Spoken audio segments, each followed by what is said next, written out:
নমস্কার জানাই আমার সকল বন্ধুদের। আশা করি যে যেখান থেকে আমার ভিডিওগুলো দেখছো তোমরা সকলেই ভালো আছো। তোমাদের ভালোবাসায় আমিও খুব ভালো আছি। আমি তনুশ্রী আবারও একটি নতুন ভিডিও নিয়ে তোমাদের সামনে হাজির হয়ে গেলাম। এবার থেকে তোমাদের আমি কাটিং ভিডিও দেব। যদি তোমরা এই ভিডিওগুলো দেখে কিছু শিখতে পারো বা তোমাদের কোনো উপকার হয় তাহলে আমাকে একটা ছোট্ট করে কমেন্ট করে দিও, তাহলে আমার খুব ভালো লাগবে। তো চলো আজকের ভিডিওটা দেখতে থাকো। এর আগের ক্লাসে তোমাদের দেখিয়েছিলাম সাধারণ আন্ডারপ্যান্ট, আজকে দেখাবো তোমাদের কলিদার আন্ডারপ্যান্ট অর্থাৎ কলি দেওয়া আন্ডারপ্যান্ট। তো চলো ভিডিওটা দেখতে থাকো, ড্রয়িং এবং কাটিং পুরোটা দেখলেই বুঝতে পারবে। কলিদার আন্ডারপ্যান্ট বানাতে গেলে যে দুটি মাপের প্রথম প্রয়োজন সেটি হলো ঝুল এবং পাছা। আমি এখানে ঝুল নিয়েছি 16 ইঞ্চি এবং পাছা নিয়েছি 40 ইঞ্চি। এটি কাটবো যখন তখন কাপড়টিকে 4 ভাঁজ করে কাটবো এবং কাপড়ের ভাঁজের দিকটা নিজের দিকে রাখ এবং খোলা দিকটা আমাদের বিপরীত দিকে রাখবো। এবার আমাদের বাম দিকে নিব ঝুল, ঝুল প্লাস এক্সট্রা, ওপরের এক্সট্রা নিচের এক্সট্রা মিলে যতটা হবে ততটা নিতে হবে। এবার নিব কোমরের দড়ি ঘরের দিকের মাপ, 1/3 হিপ প্লাস 2 ইঞ্চি অথবা 3 ইঞ্চি।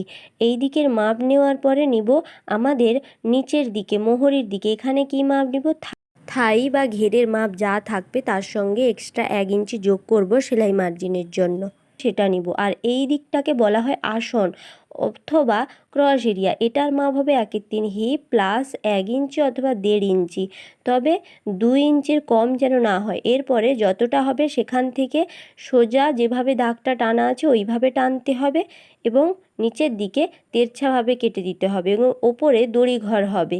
এরপরে হচ্ছে কলি। কলি দুই প্রকার, নৌকা কলি, বরফি কলি। নৌকা কলি নিচের দিক এবং বাম দিকটা ফোল্ড থাকবে অর্থাৎ ভাঁজ থাকবে। নিচের দিকে মাপ নিব 2.5 ইঞ্চি, 3 ইঞ্চি এবং সাইডের দিকে মাপ নিব 11 ইঞ্চি অথবা 12 ইঞ্চি। বরফি কলির ক্ষেত্রে দুদিক মাপ সমান থাকবে 4.5 ইঞ্চি বা 5 ইঞ্চি এবং নিচের দিকটা ফোল্ড থাকবে 6.5 ইঞ্চি অথবা 7 ইঞ্চি। তো চলো কাটিংটা দেখতে থাকো, যেভাবে কাটিং করছি যদি ওইভাবে কাটিং করো তাহলে সহজেই তোমরা ড্রয়িং করতে পারবে এবং কাটিং করতেও পারবে, যদি তোমরা ভালোভাবে বুঝতে পারো।